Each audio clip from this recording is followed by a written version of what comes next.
The inn is oozing with cheer today. Hearthstone has just undergone some pretty vast changes, the biggest in the game's history in fact. In case you didn't already know, the main game has been split into two separate wings, those being Wild and Standard, with a new expansion launching at the same time called Whispers of the Old Gods. With all these eldritch tentacles flying about, you might be wondering if it's time for you to give Hearthstone a go, or maybe you're considering a return to the tavern. But is now a good time to get into, or back into, Hearthstone? I bleed for Cthun! The short answer is yes, sort of, which I realise isn't really much of an answer at all, so please allow me to explain. Hearthstone is a really great game. It's got some interesting mechanics, it's tactical without being slow or stuffy, and it's also beautifully tactile. The amount of detail that's gone into Hearthstone continues to impress me, and it has the potential to be one of the most rewarding video games you'll ever play. That said, Hearthstone is a very unfriendly game for beginners, dauntingly, sometimes upsettingly so. I know this because I only started playing properly a few months back. When you start playing Hearthstone, you have very few cards and next to no idea of how the metagame works. The tutorial teaches you the basics, but it will only take you so far. If you want to make any real progress, you're going to have to start playing against real people. Unfortunately for beginners, that means getting your nose bloodied quite a bit before you find your feet and start winning regularly. Well played. Basically, when you first start playing Hearthstone, you're joining a community of millions of players, and pretty much all of them have more experience and better cards than you. Many of them are reading guides on what decks to try, and they understand how those decks are meant to work because they also have superior knowledge of the metagame. If you want to compete with those people, you'll need to invest a lot of your time or a bit of your money, preferably both. Thank you.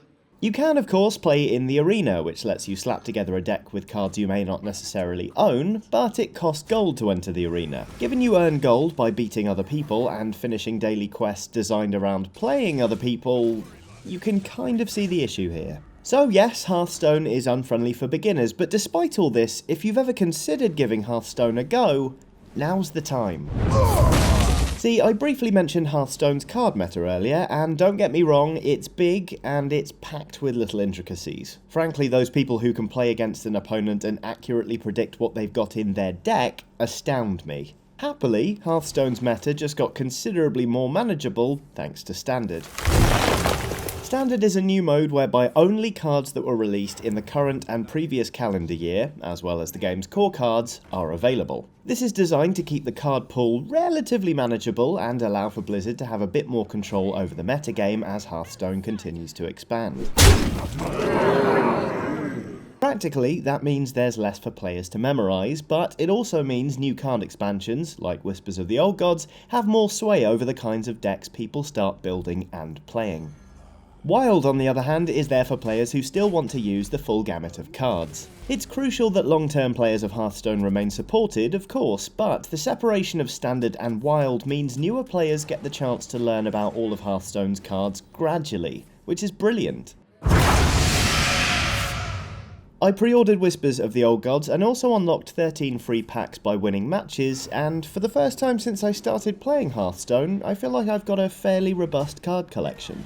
Simply put, when I play in Standard, there are fewer cards I don't have. I also have access to a good chunk of the cards available in the new expansion and the meta knowledge that comes with them. Here it's called! This has stemmed mainly from me throwing some money into the game, granted, but I also feel like I finally managed to catch Hearthstone at a good time. I feel like a better equipped Hearthstone player, sure, but I also feel like a more knowledgeable one. Job done. There's also the fact the cards in Whispers of the Old Gods are really fun. I'm pretty much exclusively playing decks featuring Cthun at the minute. Cthun is a card you can make more powerful before and after you play it by fielding certain minions. It may be just one card, but it's completely changed the feel of the game for me, because when both players are running Cthun decks, it feels like a race. My dreaming begins. Your nightmare begins. I've had games in which I feel like I'm dominating, but then I start getting nervous because I know they're going to be able to play Cthun pretty soon, and if they can, I'm probably sunk. Similarly, I've had a couple of really nice comebacks where a well-timed Cthun buff has saved my bacon. There are also more ridiculous cards like Yogg-Saron, a card that will probably cost you as many games as it hands you by spamming out spells randomly, not giving a fig if those spells end up hurting you more than your opponent. It fits wonderfully with the Lovecraftian feel of Whispers of the Old Gods, but it also adds a new element of unpredictability to proceedings. Job's done. If nothing else, these changes prove Blizzard really knows how to make a video game and then make people want to keep playing that video game. Well played. So, is now a good time to get into Hearthstone? Well, as long as you're okay with the knowledge it's not exactly straightforward to get into Hearthstone, yes. In fact, there's no time like the present. But hey, if you've decided Hearthstone isn't for you after all, firstly, thank you for watching to the end of the video, and secondly, here's some other video games that you may enjoy getting into instead. Ian's given you 9 reasons Doom's campaign gives him hope there, you can watch that one. We also did a Let's Play of Hitman's Episode 2 in Sapienza.